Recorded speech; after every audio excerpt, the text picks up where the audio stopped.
Hello students, I am Nidhi Bhatt, your science teacher.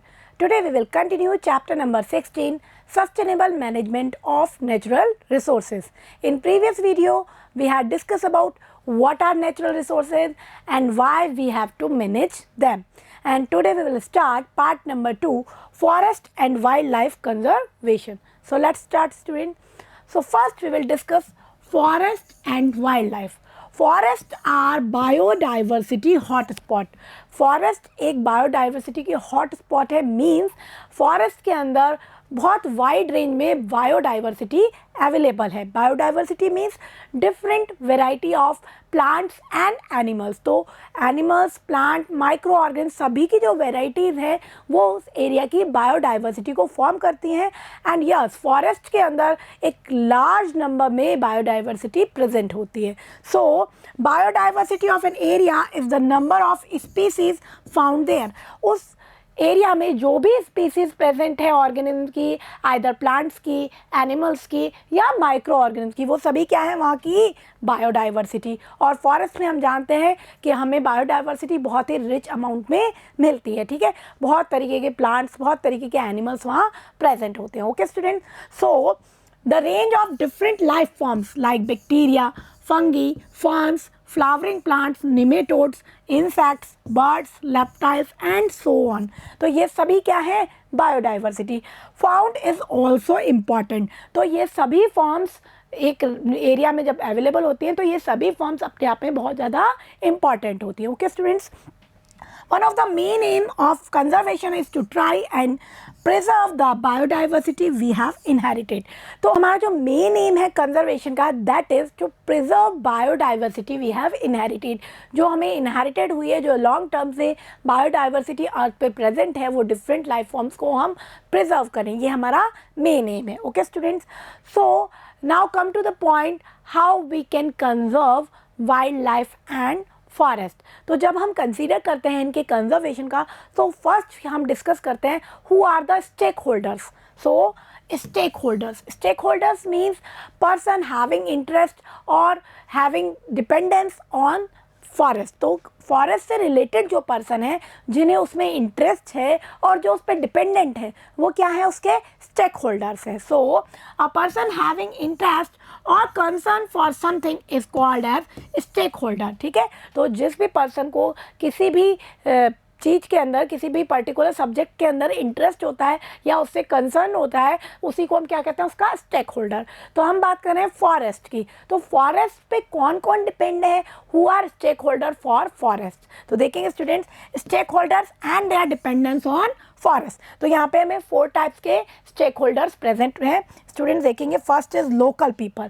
जो local people forest के near about यहाँ वहाँ पे अलाइव है, जो वहाँ पे रहते हैं और उन पे डिपेंडेंट हैं, वो क्या है, वहाँ के local people. They dependent on forest for their survival. और वो बहुत सारी चीज़ों के लिए, टिम्बर, फायरवुड एट्सेट्रा, इन सभी चीज़ों के लिए फॉरेस्ट पे डिपेंडेंट है. Next is forest department. तो फॉरेस्ट डिपार्टमेंट जो ओन करता है उस लैंड को और जिसके रूल रेगुलेशन वहाँ पे फॉलो होते हैं, तो वो भी हमारे फॉरेस्ट के क्या हैं, स्टेक होल्डर्स हैं. So government who owns the land and controls the resources. तो जो उस लैंड से रिलेटेड जो भी गवर्नमेंट डिपार्टमेंट उसको ओन करता है और उसके रूल्स रेगुलेशन वहाँ पे कंट्रोल के लिए फॉर्म किए जाते हैं, वो भी फॉरेस्ट के लिए क्या है, स्टेक होल्डर्स हैं. मीन्स उसकी भी इसमें रिस्पॉन्सिबिलिटी है. Next is industrialist. जो भी इंडस्ट्रियलिस्ट हैं, जो कि फॉरेस्ट लैंड से अपने रॉ मटेरियल को ऑब्टेन करते हैं, तो वो भी इस पर डिपेंडेंट हैं और वो भी फॉरेस्ट के लिए क्या हैं, stakeholders. So who use various forest product. Industrial जो पर्पस होता है, इंडस्ट्री में जो भी मैन्युफैक्चरिंग होती है, उसके लिए वो फॉरेस्ट से रिलेटेड जो भी रॉ मटेरियल्स हैं उनको वहाँ से यूज़ करते हैं. Okay, next wild life enthusiast who want to conserve nature. तो ऐसे पर्सन जो कि नेचर की कंजर्वेशन में अपना इंपॉर्टेंट रोल प्ले करते हैं, ठीक है, वो भी इसके क्या हैं, स्टेक होल्डर्स हैं. तो यहाँ हमें 4 टाइप के स्टेक होल्डर्स स्टूडेंट्स दिखाए गए हैं। अब हम डिस्कस करेंगे कि किस किस वे में ये स्टेक होल्डर्स फॉरेस्ट को इफेक्ट करते हैं। So first we will discuss the local people. The local people need large quantities of firewood and timber. तो जो लोकल पीपल है, जो फॉरेस्ट में लिविंग करते हैं, उन्हें फायरवुड के लिए, टिम्बर के लिए किस पे डिपेंड है? वो फॉरेस्ट के ऊपर डिपेंड है। Bamboo is use to make slats for huts and baskets for collecting and storing food material. और वो क्या करते हैं? बैम्बू का यूज़ करते हैं अपनी हट्स के ऊपर स्लेट्स बनाने के लिए और बास्केट बनाने के लिए, और वो फूड मटेरियल भी कलेक्ट करते हैं हमारे फॉरेस्ट से और उन्हें स्टोर करते हैं। ओके स्टूडेंट, तो इन सब चीज़ के लिए वो फॉरेस्ट पे डिपेंडेंट है। Okay students, and implements for agriculture like fishing, hunting are largely made of wood. Also forests are sites for fishing and hunting. तो जो भी इम्प्लीमेंट उनके एग्रीकल्चर में, फिशिंग में, हंटिंग में यूज़ होते हैं, वो भी किससे बना होता है? Would say. वुड कहाँ से मिले हुए हैं? फॉरेस्ट से। एंड जो साइट्स हैं फिशिंग और हंटिंग की, वो भी उन्हें फॉरेस्ट में अवेलेबल होती है, तो वो बहुत ज़्यादा डिपेंडेंट होते हैं फॉरेस्ट पे। Okay, people gathering fruits, nuts and medicines from the forest. Their cattle also graze in forest. और इसके अलावा वो fruits, nuts, medicines को ऑब्टेन करते हैं, फॉरेस्ट से कलेक्ट करते हैं, और उनके जो कैटल्स हैं वो भी उस फॉरेस्ट में ग्रेजिंग करते हैं। एरियाज और feed on the fodder which is collected from the forest, या जो वो फॉरेस्ट से फोडर कलेक्ट करते हैं उस फोडर पे वो फीड करते हैं। तो इस तरह से जो लोकल पीपल हैं वो बहुत ज़्यादा फॉरेस्ट पे डिपेंडेंट होते हैं। Okay students, people had been living in these forest for centuries. अब ये जो पीपल हैं ये बहुत लॉन्ग टाइम से यहाँ पे अलाइव हैं, यहाँ पे रह रहे हैं। Okay students, and they had develop practices to ensure that the resources were used in a sustainable manner. और वो इन फॉरेस्ट प्रोडक्ट को यूज़ करते हैं, लेकिन इस तरीके से करते हैं कि इन फॉरेस्ट का सस्टेनेबल मैनेजमेंट रहे। मीन्स यहाँ पे वो ओवर एक्सप्लॉयटेशन नहीं करते हैं। उन्होंने इस तरह की प्रैक्टिस डेवलप कर रखी है कि वो फॉरेस्ट प्रोडक्ट का यूज़ भी करते हैं और फॉरेस्ट को कंजर्व भी करते हैं। तो लोकल पीपल सेंचुरी से यहाँ रह रहे हैं, उन पर डिपेंडेंट भी है, बट वो फॉरेस्ट का एक्सप्लॉयटेशन ना करके फॉरेस्ट को कंजर्व करते हैं। ठीक है, तो वो इस तरह का मेंटेन करते हैं अपने लिविंग पैटर्न में कि सस्टेनेबल मैनेजमेंट फॉरेस्ट का होता रहे। ओके स्टूडेंट्स, नाउ जब सेंचुरीज लॉन्ग टर्म पहले से ये लोकल पीपल यहाँ रह रहे थे, उसके बाद क्या हुआ?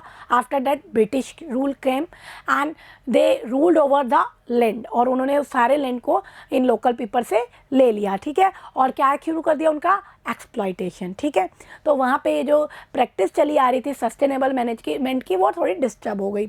फिर क्या हुआ? After independence forest department, independence के बाद फॉरेस्ट डिपार्टमेंट ने इस एरिया पे, इस लैंड पे टेक ओवर किया और उसको मैनेज किया। Okay student, so the forest department in independent India took over from the British. तो ब्रिटिश से किसने ले लिया मैनेजमेंट? हमारे फॉरेस्ट डिपार्टमेंट ने।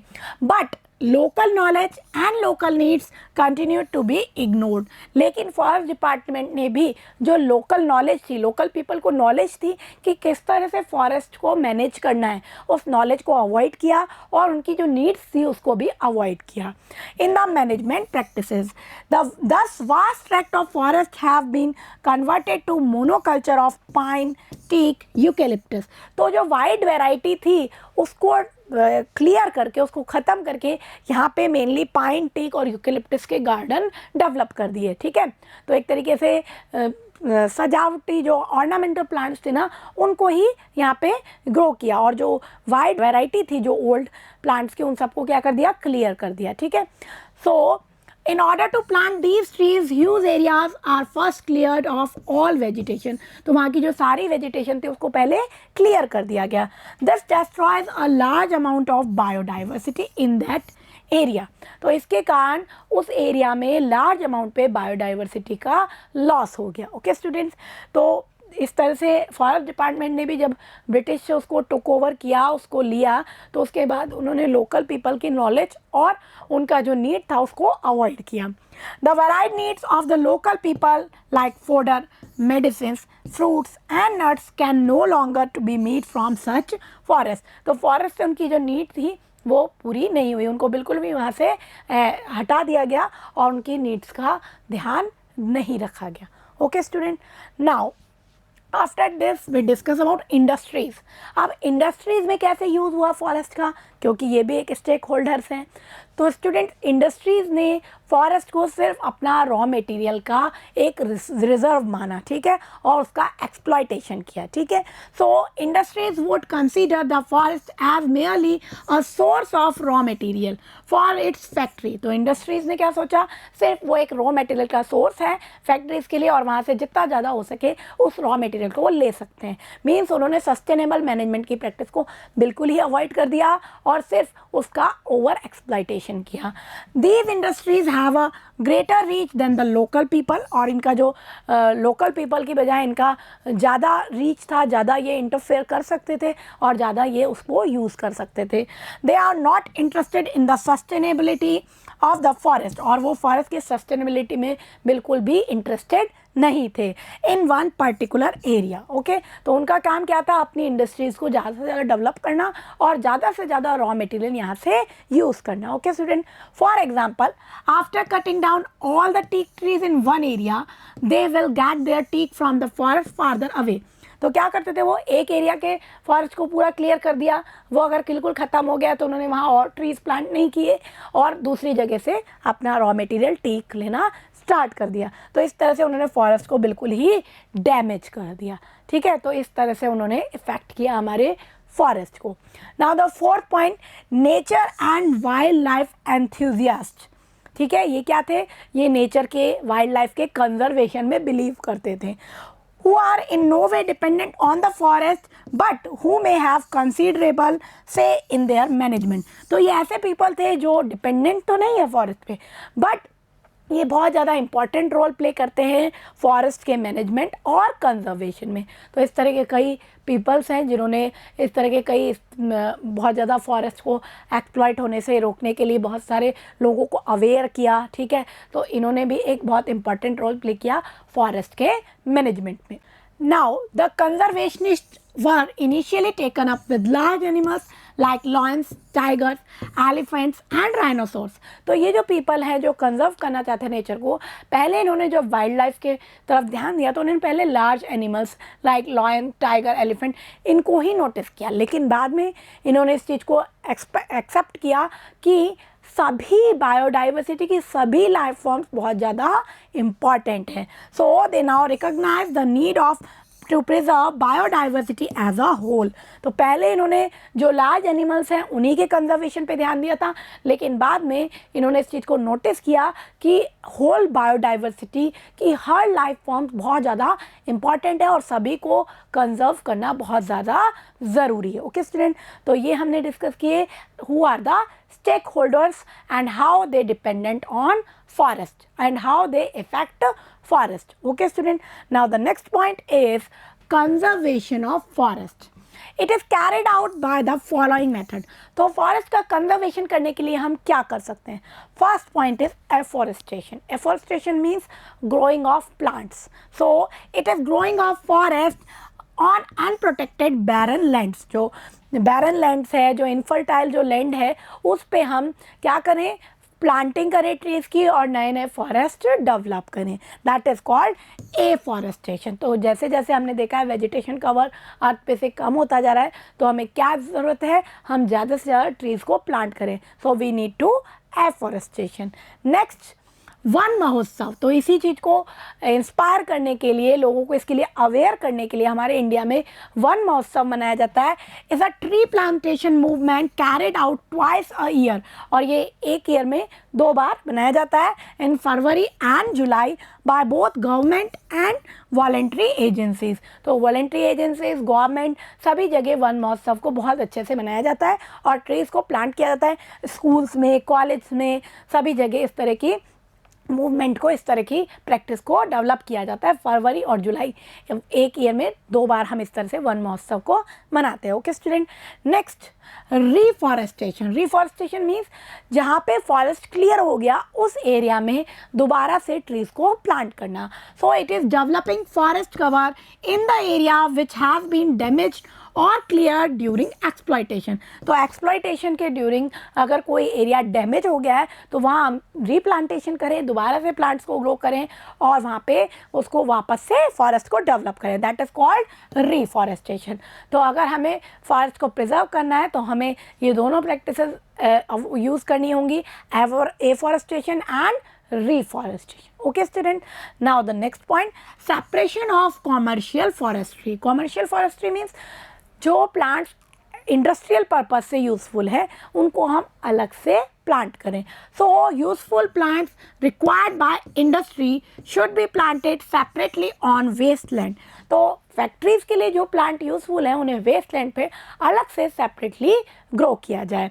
And growing industry required plants is called production plantation, और इसको हम क्या कहते हैं, प्रोडक्शन प्लांटेशन। तो अगर इंडस्ट्रीज़ के लिए हम सेपरेटली इन प्लांट को ग्रो करेंगे तो वो हमारे फॉरेस्ट को डिस्टर्ब नहीं करेंगे और यहीं से अपना रॉ मटेरियल यूज़ करेंगे। ओके स्टूडेंट, सो ये भी हमारा एक अच्छा मेथड है फॉरेस्ट को कंजर्व करने के लिए।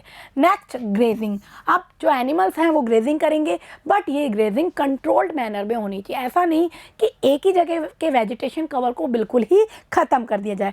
सो grazing should be regulated according to the availability of pasturage. तो जैसे जैसे जहाँ जहाँ ये ग्रेजिंग लैंड अवेलेबल हैं वहीं पर ग्रेजिंग होनी चाहिए कंट्रोल्ड मैनर में। ओके स्टूडेंट, तो ये प्रैक्टिस अगर हम यूज़ करेंगे, डेवलप करेंगे तो हम अपने फॉरेस्ट को कंजर्व कर सकते हैं। Now the next point is deforestation. Deforestation means removal of forest. अगर हम लार्ज लेवल पे, एक बड़े स्केल पे फॉरेस्ट को कट कर देते हैं, that is called deforestation. So removal decreases or deterioration of forest cover of an area is called deforestation। तो इस तरह का ये दिखा रखा है कि एक पूरे फॉरेस्ट लैंड को पूरी तरह से डिस्टर्ब कर दिया, पूरी तरह से डिस्ट्रॉय कर दिया, तो ये क्या कहलाता है, it is called deforestation. And effects of deforestation, अगर हम इसी तरह से डिफॉरेस्टेशन करेंगे तो क्या इफेक्ट होंगे student. First is soil erosion, means मिट्टी का कटना, ठीक है। सॉइल इरोड हो जाती है, बहुत ज़्यादा जो टॉप सॉइल होती है वो वाटर और एयर के थ्रू वहाँ से रिमूव हो जाती है और जो नीचे जो बच जाती है वो एक बैरन लैंड के फॉर्म में होती है, इनफर्टाइल सॉइल होती है। तो होता क्या है, जैसे जैसे हम प्लांट्स को कट कर देते हैं वेजिटेशन कवर वहाँ से बिल्कुल हट जाता है, तो जो प्लांट्स की रूट्स होती हैं वो उस सॉइल को फ्रिमली बाइंड करने का काम करती थी। अब हमने उस वेजिटेशन कवर को बिल्कुल रिमूव कर दिया तो उस सॉइल को बाइंड करने वाला कोई नहीं रहा, तो वो बिल्कुल ड्राई सॉइल हो जाती है और रनिंग वाटर के साथ या एयर के साथ वो क्या होती है, मूव हो जाती है, वहाँ से हट जाती है, that is called soil erosion. और उसके बाद जो नीचे जो सॉइल बचती है वो कैसी होती है, बिल्कुल इनफर्टाइल, तो वहाँ से हम नए प्लांट्स को भी अच्छे से ग्रो नहीं कर सकते। So removal of plant cover exposes the fertile soil to wind and water. तो अगर हमने प्लांट कवर को रिमूव कर दिया है तो वो सॉइल एक्सपोज हो गई है, फर्टाइल सॉइल, किसके लिए, विंड के लिए और वाटर के लिए, और वो उसको वहाँ से अपने साथ फ्लो करके ले जाएंगे। It removes the top soil and make the area infertile. तो टॉप सॉइल वहाँ से रिमूव हो जाएगी और एरिया कैसा बन जाएगा, इनफर्टाइल। अब इस एरिया पे जो पहले बहुत अच्छा फर्टाइल एरिया था अब ये एक बैरन लैंड में कन्वर्ट हो गया। अब हम यहाँ पे अच्छे से वेजिटेशन ग्रो नहीं कर सकते, प्लांट ग्रो नहीं कर सकते, तो ये इसका बहुत बड़ा एक साइड इफ़ेक्ट है। Next, desertification. Desertification means making desert, यानी वो एरिया जहाँ पे पहले अच्छा एक बहुत वाइड फॉरेस्ट था वो अब डेजर्ट में कन्वर्ट हो गया और वहाँ पे सैंड ही सैंड है, ठीक है। तो ये सॉइल इरोजन के कारण ही ऐसा होता है। So removal of forest cover in the plains make the area dry. तो जैसे जैसे फॉरेस्ट कवर वहाँ से रिमूव हो जाता है प्लेन्स से तो वो एरिया एकदम ड्राई हो जाता है इन हॉट सीजन। और बहुत ज़्यादा जब समर में जब बहुत ज़्यादा हॉट सीजन होता है soil become loose, soil loose हो जाती है। Air current take away the fine soil particles, और एयर के थ्रू जो फाइन सॉइल पार्टिकल्स थे वो वहाँ से मूव हो जाते हैं, लीविंग बिहाइंड सैंड, और वहाँ रेत ही रेत बच जाती है और इस तरह से वो एरिया डेजर्ट में कन्वर्ट हो जाता है। तो धीरे धीरे हमारे फॉरेस्ट एरिया जैसे जैसे रिड्यूस हो रहे हैं, डेजर्टिफिकेशन बहुत ज़्यादा इंक्रीज हो रहा है, तो बहुत एरिया डेजर्ट में धीरे धीरे कन्वर्ट होने लगे हैं। Okay students, next is floods. Floods कैसे आती है स्टूडेंट? जब हमारी जो सॉइल जो थी, हमने वेजिटेशन कवर को हटा दिया, सॉइल की जो क्वालिटी थी वो डिग्रेड हो गई, ख़राब हो गई। अब उस सॉइल की जो वाटर एब्जॉर्बिंग कैपेसिटी होती है वो भी रिड्यूस हो जाती है। तो जब रेनी सीज़न होता है और जब रेन होती है, वहाँ पे हैवी रेन, तो वो जो पहले वाटर एब्जॉर्ब होकर के अर्थ के अंदर चला जाता था, ग्राउंड वाटर को इंक्रीज़ करता था, अब वो एब्जॉर्प्शन रिड्यूस हो जाता है। तो वो जो वाटर है वो वहीं कलेक्ट हो जाता है और छोटी छोटी स्मॉल रिवर्स को वो फॉर्म करता है, और ये रिवर्स कुछ लो लाइंग एरिया में फ्लड्स का रीज़न बनती है। So in rainy season many temporary rivulets, means small river, are formed due to loss of absorption capacity by unprotected soil. तो unprotected जो soil है उसकी absorption capacity loss हो चुकी है, तो water को absorb नहीं कर रही है। इससे दो नुकसान हो रहे हैं, एक तो flood भी आ रही है वहाँ पे, और दूसरा जो ground water level था वो भी धीरे धीरे decrease हो रहा है। So the rivulets produce floods in lowland causing loss to agriculture, property and life. और जब फ्लड आती है तो वहाँ पे एग्रीकल्चर का लॉस होता है, प्रॉपर्टी का बहुत ज़्यादा लॉस होता है, और लाइफ का भी लॉस होता है। आपने देखा है जब फ्लड्स आती हैं एरिया में तो किस तरह से जो होम्स हैं, जो एग्रीकल्चरल लैंड है, वो सब उसके अंदर सबमर्ज हो जाता है। तो बहुत ज़्यादा लाइफ का भी और प्रॉपर्टी का भी यहाँ पे लॉस होता है। तो ये स्टूडेंट्स हमारे डिफॉरेस्टेशन के साइड इफ़ेक्ट हैं। Okay student, now the next point, destruction of wild life. अगर फॉरेस्ट ही कट हो जाएंगे तो वहाँ पे जो वाइल्ड लाइफ थी, वहाँ पे जो डिफरेंट फॉर्म्स थी एनिमल्स की, वो धीरे धीरे उनका हैबिटेट ही क्योंकि डिस्ट्रॉय हो गया तो वो भी धीरे धीरे ख़त्म हो जाएंगे, तो उनका क्या होगा, डिस्ट्रक्शन होगा। So deforestation leads to destruction of natural habitats of wild animal and plants, wild life is therefore destroyed. तो वाइल्ड लाइफ भी वहाँ की धीरे धीरे डिस्ट्रॉय हो जाएगी। ठीक है स्टूडेंट, तो ये अगर हम इसी तरह से डिफॉरेस्टेशन करते रहे तो ये साइड इफ़ेक्ट हमारे जो लैंड है, सॉइल है, और इन पर पड़ेंगे। Next point is climatic change.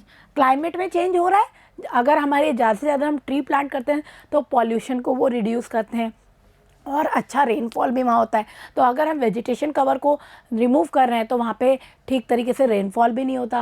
और आपने देखा है कि ग्लोबल वार्मिंग भी बहुत ज़्यादा इंक्रीज़ हो रही है, बहुत ज़्यादा जो समर वाले सीज़न है वो बहुत ज़्यादा हॉट हो रहे हैं, और जो कोल्ड जो विंटर वाला सीज़न है वो बहुत ज़्यादा कोल्ड हो रहा है। तो ये क्लाइमेटिक चेंज क्यों हो रहे हैं? क्योंकि फॉरेस्ट को हम बहुत ज़्यादा रिमूव करते जा रहे हैं। तो जैसे जैसे हम नेचर को डिस्टर्ब कर रहे हैं तो क्लाइमेट पे भी उसका इफेक्ट पड़ रहा है। So in the absence of forest cover the summer becomes hotter while the winters become extra cool and the frequency of rainfall decreases. तो ग्लोबल वार्मिंग और इस तरह के green house effect, acid rain, ये सभी इफेक्ट किसके कारण हो रहे हैं? पॉल्यूशन के कारण और फॉरेस्ट के डिग्रेडेशन के कारण। क्योंकि जितने ज़्यादा हम प्लांट्स को कट करेंगे पॉल्यूशन लेवल इंक्रीज़ होगा। हमें पता है जो प्लांट्स होते हैं वो CO2 को एब्जॉर्ब कर लेते हैं, तो हमारे जो CO2 का लेवल है वो मेंटेन बना के रखते हैं। तो अगर हमने उन प्लांट्स को ही कट कर दिया तो CO2 का लेवल एनवायरनमेंट में इंक्रीज़ हो रहा है, और उसके कारण क्या हो रहा है? ग्रीन हाउस इफेक्ट हो रहा है, ग्लोबल वार्मिंग हो रही है। इसीलिए आपने देखा होगा कि अभी सीज़न बिल्कुल डिस्टर्ब हो गए हैं। ठीक है, समर के टाइम में बहुत ज़्यादा हॉट होता है और विंटर के टाइम में एकदम से ही बहुत ज़्यादा कोल्ड हो जाता है। ठीक है, तो ये पूरा नेचर का जो क्लाइमेटिक जो फैक्टर था वो बिल्कुल ही डिस्टर्ब हो गया है due to deforestation. Next, conservation of wild life. हमने फॉरेस्ट का कंजर्वेशन क्यों ज़रूरी है, उसके क्या बैड इफ़ेक्ट पड़ रहे हैं और कैसे हम कर सकते हैं, who are the stake holders, इसको हमने डिस्कस कर लिया। Now we will discuss about conservation of wild life. Wild life का कंजर्वेशन क्यों ज़रूरी है स्टूडेंट्स? जैसा कि हमने चैप्टर 15 में भी डिस्कस किया था कि जो ईच ट्रॉफिक लेवल है, जो ईच स्पीसीज़ है, वो एक फूड चेन में इम्पॉर्टेंट फैक्टर है। अगर हम एक भी स्पीसीज़ को डैमेज कर देते हैं तो पूरी फूड चेन इफेक्टेड हो जाती है। ठीक है, तो पूरा इकोलॉजिकल बैलेंस डिस्टर्ब हो जाता है। So it is very important to conserve wild life to maintain the ecological balance in nature and to preserve the gene pool. तो जीन पूल को प्रिजर्व करने के लिए, इकोलॉजिकल बैलेंस को मेंटेन करने के लिए we have to manage, we have to conserve our wildlife, and some of the measures to be taken for the conservation of wildlife are given follow. तो हम कैसे वाइल्ड लाइफ का conservation करें उसके कुछ मेथड हमने यहाँ पे डिस्कस किए हैं। First, laws should be made to impose a total ban on the poaching or killing or capturing of any animal or bird belonging to a endangered species। आपने देखा भी होगा स्टूडेंट, जो हमारी जो एंडेंजर्ड स्पीसीज़ हैं, मीन्स जो जल्द ही एक्सटिंक्ट हो सकती हैं, उनके किलिंग पे, उनके कैप्चरिंग पे बैन होता है और उसके लिए स्ट्रिक्टली लॉज भी बने हुए हैं। तो उन लॉज को स्ट्रिक्टली फॉलो करना चाहिए, ठीक है, ताकि ये जो हमारे जो एंडेंजर्ड स्पीसीज़ हैं जिनके मेंबर बहुत कम रह गए हैं, इनकी किलिंग कैप्चरिंग ना हो पाए। तो उसके लिए स्ट्रिक्टली लॉज को फॉलो करना चाहिए और जो रूल्स के बियॉन्ड इस तरह की प्रैक्टिस में इन्वॉल्व हैं उनको इसके लिए पनिशमेंट होना चाहिए, ठीक है, तो इसके लिए उन्हें पनिशमेंट मिलना चाहिए। The natural habitats of wild animals and birds should be preserved, और इनके हैबिटेट्स मीन फॉरेस्ट को हमें प्रिजर्व करना चाहिए। तो अगर हम फॉरेस्ट को कंजर्व करेंगे तो हमारी वाइल्ड लाइफ अपने आप ही कंजर्व होगी, उन्हें नेचुरल हैबिटेट मिलेगा, ठीक है। By establishing national park and sanctuaries, इसलिए आपने देखा है सेंचुरीज और नेशनल पार्क बनाए जाते हैं जहाँ पे इन वाइल्ड लाइफ को अपना नेचुरल हैबिटेट मिलता है और वहाँ पे किसी भी प्लांट को हम कट नहीं कर सकते, किसी भी एनिमल की हम किलिंग नहीं कर सकते, तो वहाँ पे इनके नेचुरल हैबिटेट को प्रिजर्व किया जा सकता है। Okay student, the government department connected with the conservation of wild life should conduct a periodic survey in all the forest, और जो गवर्नमेंट डिपार्टमेंट है जो इससे रिलेटेड है उसे एक पीरियोडिक सर्वे कराना चाहिए टाइम टू टाइम, ताकि ये मैनेज किया जा सके, ये पता लगाया जा सके कि कौन सी स्पीसीज़ के कितने मेंबर अभी प्रेजेंट है, ठीक है। तो इस तरह के सर्वे सेंचुरीज़ में या हमारे जो वाइल्ड लाइफ कंजर्वेशन के जो भी एरिया हैं उन सभी में इस तरह का सर्वे होना चाहिए। Special attention should be paid to the conservation of endangered species of wild animals and birds to prevent their extinction, और जो हमारे एंडेंजर्ड स्पीसीज़ के बर्ड्स और एनिमल्स हैं वो एक्सटिंक्ट ना हो जाएं, ख़त्म ना हो जाए, उसके लिए उन्हें स्पेशल अटेंशन, उनकी तरफ स्पेशल ध्यान हमें देना चाहिए। Okay students, next point, the unauthorized felling or we can say cutting of forest trees for timber trade and fuel wood should be stopped immediately, और जो unauthorized cutting होती है फॉरेस्ट की उसको भी प्रोहिबिटेड करना चाहिए, इमीडिएटली रोक देना चाहिए। तो अगर हम ये प्रैक्टिसेस फॉलो करेंगे तो हम अपने फॉरेस्ट को और बायोडाइवर्सिटी को प्रिजर्व कर सकते हैं। ओके स्टूडेंट्स, तो स्टूडेंट्स हमारा आज का जो टॉपिक था वो कंप्लीट हो गया है, अब हम इसे समराइज करते हैं। So student, first we discuss biodiversity. Biodiversity means wide variety of animals, plants and micro organism living in that area, उसे हम क्या कहते हैं, biodiversity. And forest are biodiversity hot spot, mean forest वो एरिया है जहाँ पे हमें ये बायोडाइवर्सिटी वाइड रेंज में अवेलेबल होती है। Then we discuss about stake holders. Stake holders means person that taking interest और कंसर्न विद समथिंग। तो फॉरेस्ट के स्टेक होल्डर्स कौन है, लोकल पीपल जो कि उस एरिया में लिविंग करते हैं और उस पर डिपेंडेंट हैं, वहाँ से जो लोकल नीड को भी यूज़ करते हैं, टिम्बर, फायरवुड, मेडिसिन, फोडर, वो सभी वहाँ से वो यूज़ करते हैं, वो उनके क्या हैं, फर्स्ट स्टेक होल्डर हैं। और उनके पास इस तरह की प्रैक्टिसेस थी, वो सेंचुरीज से वहाँ लिविंग कर रहे हैं और वो इस तरह की प्रैक्टिसेस फॉलो करते थे कि वो वहाँ पे हमारा जो फॉरेस्ट है उसको कंजर्व करते हुए, उनको मेंटेन करते हुए अपना यूज़ करते थे। Then we discuss second stake holder, government department. तो गवर्नमेंट डिपार्टमेंट है जो फॉरेस्ट से रिलेटेड, उसके रूल्स रेगुलेशन वहाँ फॉलो होते हैं। तो उन्होंने ब्रिटिश से जब उसको टेक ओवर किया तो उन्होंने भी लोकल पीपल की नीड को और उनकी नॉलेज को अवॉइड किया। Then we discuss about industries. Industries ने फॉरेस्ट को यूज़ किया as a source of raw material, एकदम रॉ मटेरियल का सोर्स माना और उनका ओवर एक्सप्लॉयटेशन किया। Then we discuss fourth stakeholder that are nature and wildlife enthusiast। ये जो पर्सन थे ये डिपेंडेंट नहीं है फॉरेस्ट पे, बट इनका मेन एम है, ये फॉरेस्ट को कंजर्व करने में बिलीव करते हैं, ठीक है। तो ये थे हमारे फॉरेस्ट के stake holders. Then we discuss how we can preserve forest. तो कंजर्वेशन ऑफ फॉरेस्ट के लिए फर्स्ट मेथड हमने डिस्कस किया afforestation, means planting tree in barren land, जो बैरन लैंड है उन पे हम ज़्यादा से ज़्यादा प्लांट्स को ग्रो करें। Next we discuss reforestation, means replanting trees on the exploited area, जो एरिया पहले एक्सप्लॉइट हो गया और डैमेज हो गया, जहाँ पहले कभी फॉरेस्ट हुआ करते थे और वो डैमेज हो गए, उसको हम दोबारा से डेवलप करें और वहाँ पे हम फॉरेस्ट को ग्रो करें, that is called reforestation. Then we discuss separation of commercial forestry, इसमें हमने क्या देखा कि जो इंडस्ट्री से रिलेटेड प्लांट है उन्हें हम बैरन लैंड पे सेपरेटली ग्रो करें ताकि जो अदर फॉरेस्ट हैं वो उनके यूज़ के लिए डैमेज ना हो, ठीक है। Then we discuss about deforestation. What is deforestation? Means removal and cutting of plants on large scale. जब हम लार्ज स्केल पे किसी एरिया के प्लांट्स को क्लियर कर देते हैं, कट कर देते हैं, उसे क्या कहते हैं हम? डिफॉरेस्टेशन। और उसके बहुत ज़्यादा साइड इफ़ेक्ट हैं, जैसे हमने देखा डिफॉरेस्टेशन के कारण soil erosion, desertification and climatic change, जो क्लाइमेट में चेंज हो रहा है, एसिड रेन, ये सब हो रहा है ना। इसके अलावा वाइल्ड लाइफ का डिस्ट्रक्शन, ये सभी किसके इफेक्ट हैं? हमारे डिफॉरेस्टेशन के इफेक्ट हैं। Then we discuss conservation of wild life. Wild life का कंजर्वेशन करना क्यों इंपॉर्टेंट है? क्योंकि ये हमारे फूड चेन के इम्पॉर्टेंट पार्ट हैं।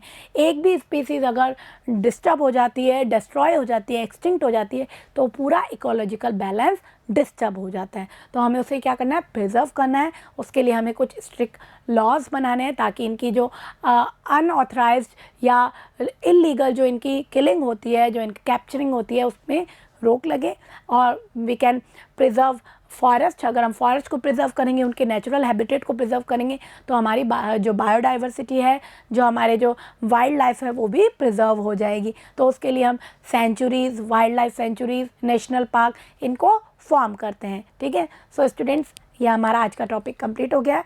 आई होप सभी पार्ट आपको अच्छे से क्लियर होंगे, उनको अच्छे से लर्न करेंगे। In next video we will discuss about national prize and Chipko movement. तब तक इसको लर्न करेंगे। Thank you.